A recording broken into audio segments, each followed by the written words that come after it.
பரலோக மன்னா ஆகஸ்ட் 16ஆம் தேதி 1 தெசலோனிக்கர் 5ஆம் அதிகாரம் 18ஆம் வசனம். எல்லாவற்றிலேயும் ஸ்தோத்திரம் செய்யுங்கள்.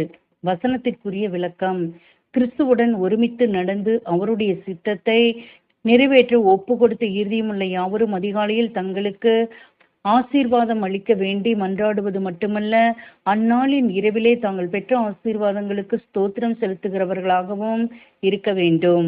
அவர்கள் சகலத்திலும் ஸ்தோத்திரம் செலுத்தி அந்நாள் முழுவதும் அவரை நினைத்து தங்கள் வழிகளை காத்து கொள்ள வேண்டும். அவர்கள் அவருடன் செய்த உடன்படிக்கையை நினைவு கூர்ந்து அதோடு அவர்கள் செய்யும் சகல காரியங்களும் தேவ சித்தத்திற்குட்பட்டதாக இருந்து இவைகளில் தேவ நடத்துதல் அவர்களோடு இருந்ததை உணர்ந்து அதற்காகவும் அவருக்கு நன்றி செலுத்துகிறவர்களாக இருக்க வேண்டும். நாம் இப்படி செய்வது தேவ சித்தமாக இருக்கின்றது. இடுக்கமான பாதையில் பிரயாணம் பண்ணும் ஒவ்வொருவரும் தங்களது அழைப்பையும் தெரிந்து கொள்ளுதலையும் உறுதி செய்வது பிதாவின் சித்தமாய் இருக்கிறது. ஆமேன்.